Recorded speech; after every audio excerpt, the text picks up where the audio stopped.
నమస్కారం. మనమిప్పుడు artificial intelligence అంటే ఏఐ గురించి ప్రతిరోజు వింటున్నాం కదా.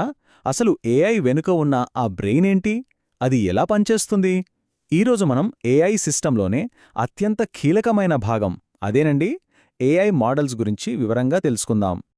ఓకే, సో మనమిప్పుడు చాప్టర్ 6 హౌ మెషీన్స్ లెర్న్ అనే టాపిక్లో ఉన్నాం. అందులోనూ sub topic 6.3 models the brain of AI గురించి స్పెసిఫిక్గా మాట్లాడుకోబోతున్నాం. ఏఐకి మెదడు లాంటి ఈ మోడల్స్ అంటే ఏంటో పదం చూద్దాం. ఈ ఒక్క వాక్యం అర్థమైతే చాలా విషయం అర్థమైనట్టే. ఆలోచించండి. డేటా అనేది ఒక బండికి పెట్రోల్ లాంటిదైతే ఆ పెట్రోల్ని వాడుకుని బండిని నడిపే అసలైన ఇంజిన్ ఈ మోడల్ అన్నమాట. సింపుల్గా చెప్పాలంటే ఏ ఏఐ సిస్టంలో అయినా సరే తెలివైన శక్తివంతమైన భాగం ఇదే. సరే, మరి టెక్నికల్గా చెప్పాలంటే ఈ ఏఐ మోడల్ అంటే ఏంటి? ఇది మనం రాసే సింపుల్ కంప్యూటర్ ప్రోగ్రాం లాంటిది కాదు. కొన్ని రూల్స్ ఇచ్చి ఇది చేయి అది చేయి అని చెప్పేది కాదు. ఇది ఒక చాలా కాంప్లెక్స్ ప్రోగ్రాం. దీనికి స్పెషల్గా ట్రైనింగ్ ఇస్తాం. ఎందుకంటే ఇచ్చిన డేటాలో ప్యాటర్న్స్ని అదే కనుక్కోవాలి కాబట్టి. ఇప్పుడు ఈ ఏఐ బ్రెయిన్ లోపల ఏముందో చూస్తే చాలా ఇంట్రెస్టింగ్గా ఉంటుంది. ఇది రూల్స్తో ఉన్న పుస్తకం అస్సలు కాదు. బదులుగా ఇదొక కొన్ని లక్షల కోట్ల మ్యాథమెటికల్ ఈక్వేషన్ల సముదాయం. దాని నాలెడ్జ్ అంతా కూడా దాని ఇంటర్నల్ సెట్టింగ్స్లోనే స్టోర్ అయ్యుంటుంది. వీటిని టెక్నికల్ భాషలో వెయిట్స్ ఇంకా బయాసెస్ అంటారు. ఓకే, ఒక మోడల్ అంటే ఏంటో మనకొక ఐడియా వచ్చింది. కానీ అసలు పాయింట్ ఏంటంటే ఒక నిర్ణయం తీసుకోవడానికి ఈ ఇంజిన్ ఎలా పనిచేస్తోంది, ఆ ప్రాసెస్ ఏంటో మనం ఇప్పుడు చూద్దాం. ఈ ప్రాసెస్ మొత్తం 3 సింపుల్ స్టెప్స్లో జరుగుతుంది. ఫస్ట్, మనం దానికి ఇన్పుట్ ఇస్తాం. అంటే దానికి ఇదివరకప్పుడు తెలియని ఒక కొత్త డేటా, ఉదాహరణకి ఒక జంతువు ఫోటో అనుకుందాం. Second step, process. మోడల్ ఆ ఫోటోలోని ఫీచర్స్ని అంటే దాని ఆకారం, రంగు అన్నింటినీ తను ట్రైనింగ్లో నేర్చుకున్న లక్షలాది ప్యాటర్న్స్తో పోల్చి చూస్తుంది. ఇక ఫైనల్గా అవుట్పుట్. మోడల్ తన బెస్ట్ గెస్ ఇస్తుంది. దీన్నే మనం ప్రిడిక్షన్ అంటాం. ఓ చిన్న ఎగ్జాంపుల్ తీసుకుందాం. మనం మోడల్కి ఒక ఫోటో చూపించి అడిగామనుకుందాం, ఇది పిల్లియేనా అని. అప్పుడు మోడల్ సింపుల్గా అవును లేదా కాదు అని చెప్పదు.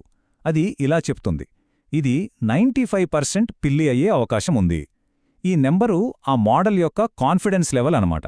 అంటే అది ఎంత నమ్మకంగా ఉందో ఈ పర్సెంటేజ్ మనకు చెబుతుంది. అయితే ఇక్కడ మనం గుర్తుంచుకోవాల్సిన ఒక ముఖ్యమైన విషయం ఉంది. అన్ని పనులకు ఒకే ఏఐ ఇంజిన్ సరిపోదు. ఎలాగైతే కార్లకు, ట్రక్కులకు, విమానాలకు వేరువేరు ఇంజిన్లుంటాయో అలాగే వేర్వేరు సమస్యలను సాల్వ్ చేయడానికి వేర్వేరు రకాల మోడల్స్ అవసరం. ఇక్కడ చూడండి, కొన్ని స్పెషలైజ్డ్ మోడల్స్ ఉన్నాయి.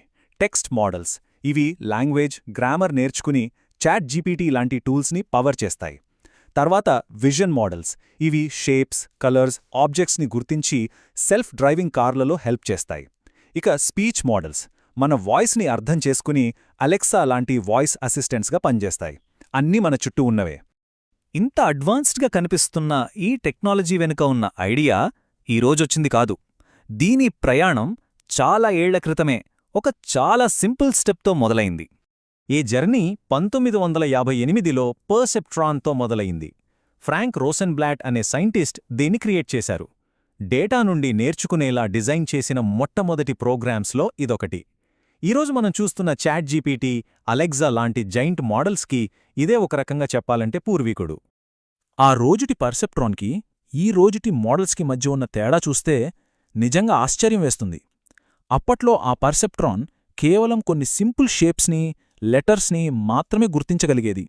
కాని ఇప్పుడున్న మోడల్స్ టెక్స్ట్ జనరేట్ చేస్తున్నాయి, ఆర్ట్ క్రియేట్ చేస్తున్నాయి, కోడ్ కూడా రాస్తున్నాయి. అది ఒక చిన్న మొదటి అడుగు అయితే ఇదొక జైంట్ లీప్ అనమాట. సరే, మోడల్ అనేది ఏఐకి ఒక బ్రెయిన్ లాంటిదని మనకు క్లియర్గా అర్థమైంది. కానీ అసలు ప్రశ్న ఇక్కడే వస్తోంది. ఆ బ్రెయిన్కి మనం విషయాలు నేర్పించడం ఎలా? దానికి ట్రైనింగ్ ఎలా ఇస్తాం? ఈ చాలా ఇంట్రెస్టింగ్ క్వశ్చన్ గురించి మనం నెక్స్ట్ సెషన్లో తెలుసుకుందాం.